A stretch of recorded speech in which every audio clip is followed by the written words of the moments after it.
felt like I needed a break looking for jobs. It's not that easy. I've gone through most of the big websites at this point, and there's really not a lot for me there, so I'm applying directly to like the libraries and museums in Brooklyn, because I've always been big into reading and history and science. So I figured if I have to work in an office-like environment, if I have to do clerical work, I might as well do it for somebody that's providing education to the city. I'm smoking, or at least I was smoking.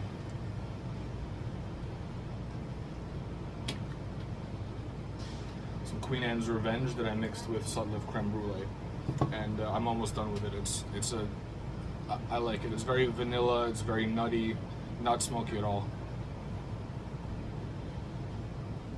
So for you Latakia lovers, this is absolutely not for you.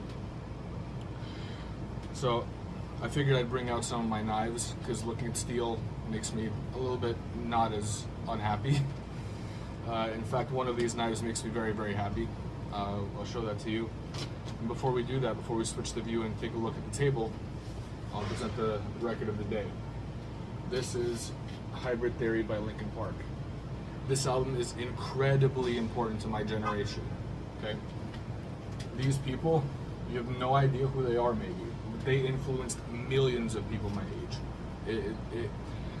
Like 500 million, I would guess, people know about this band, have listened to at least one of their songs, and have some type of respect for the band and some type of love for Chester Bennington, their vocalist, who passed away to suicide, unfortunately, in 2017. He was one of my, not an idol, but he was one of the people that I wanted to meet, in my life. It was like him, Robin Williams, and Anthony Bourdain, and all three of them are dead now. So enough of the depressing stuff. We're gonna take a look at the table now. Alright, welcome to Table Vision. These are some of my knives. I was smoking Lorenzetti, but it is out. I had to take a break because there was too much noise. So, let's start from up here. This is just a cold steel. This is probably my first folding knife. Bought it in like 2007, sorry, 17.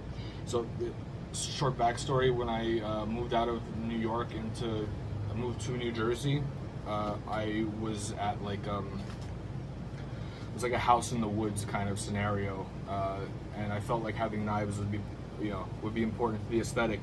So I started collecting knives around then, and most of these are from 2017, 2018 approximately. So the cold steel was the first one. Then I started getting into Spydercos. Okay, these are some of them. I think I have a couple more inside, but I don't know where they are. My apartment is an absolute mess. So this one is the most expensive. This is a Spyderco Chaparral, and it's got this really interesting inlaid mesh in the handle. What they did was they poured epoxy resin around gold and copper gauze, and they made that into a handle. That became the scales of the handle, and this is a nice little knife. It fits my hand well, but it's on the small side. The steel is CTS XHP, and it was made in Taiwan. This is Spyderco Para 3. This is CPM Crewwear. And it's a very complicated steel to make. It's very tough, and it doesn't chip very easily either. And usually those are opposite qualities, but we have them here in one knife. This is my most used knife. I forgot what it's even called. I think it's a Sage. It's CPM S30V, and it's also from the Taiwan factory, just like the Chaparral. Now, this one, the Para 3, it says something really interesting on there. It says from Golden, Colorado, USA, Earth. And I've always thought that these knives looked a little bit like people did drawings of the Anunnaki, right? The sort of old aliens. And Sal Glesser, one of the founders of Spyderco, wears this really interesting necklace that's got like these weird symbols on it. So I wonder if he secretly thinks that, if he really he thinks that there are aliens, and sort of, I don't know, there's some kind of like, I don't know, he wants to be like, hey look, I'm making your faces into knives. Look at me. Anyways, this was one of my most used Spydercos. It's very, as you can see on the back, it's sparked a lot of ferro rods and magnesium or something. Like starting fires, you know how you have the ferro rod and you scrape it off and you start a fire? That's what that is. I did a lot of that in New Jersey, and this is a really big, like this is for big hands. You can have gloves on, and it's got this like indentation here, like all the Spydercos do, where you can hold your thumb, or sorry, your index finger, and then use your thumb to get really, intricate and like whittling something down. Up here, my gentleman knives, the Bokers. I really like these. They're ultra light. The scales are titanium and they're drilled out. They're really light, especially for the amount of blade that you get. This is about as little handle as you can possibly have for that amount of blade. You can see it's basically just enough to cover the blade. The handles are, and the rest of it is, I really like these Bokers. And this is the short one. Nothing wrong with it, it's nice too. I had a couple others, I sold one, but I also have one with carbon scales still. Now to the really cool knives. This is a Japanese folding knife made by a maker who's the only licensed maker of these knives. There's only one family in Japan that's really allowed to make these knives because it's a patent that was filled out centuries ago. These knives take a crazy sharp edge. This is made using a Sanmai process where, I don't know if you can see on the back, yeah, that's never gonna happen. The Sanmai process is when you take a very hard carbon steel, you take a sheet of it and you sandwich it between two thicker layers of a softer steel that's low carbon, that's not gonna rust as quickly. So you have the less carbony outside that's soft, that's gonna resist it's gonna resist cracking due to vibrations or smacks, but then that middle layer, which becomes your blade, is super sharp, high carbon steel, and this takes a really crazy sharp edge. This I'm also really proud of. This is a genuine Microtech Combat Troodon from 2017. I tipped it just after I got it back from getting redone. Yeah, of course it's not going to focus.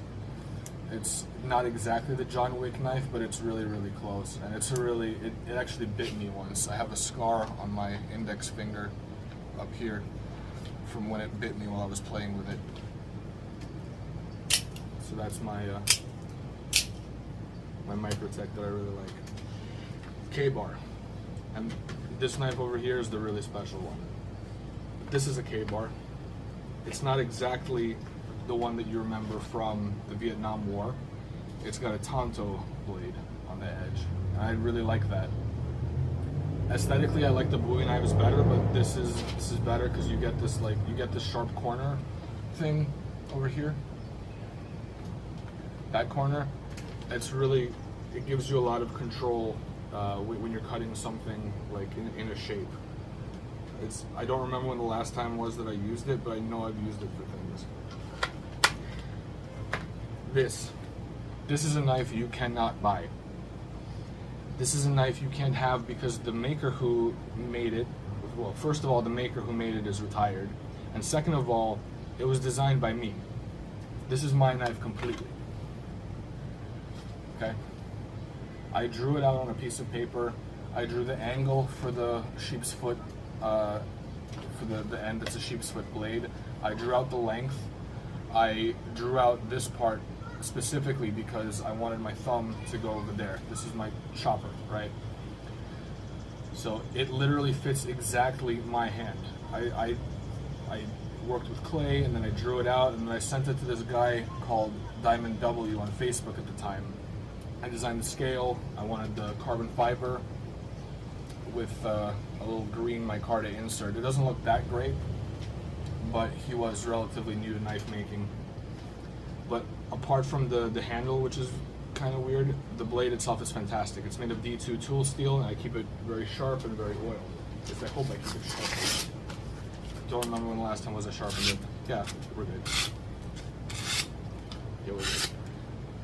I use a Spyderco triangle sharp maker on all of my, knives,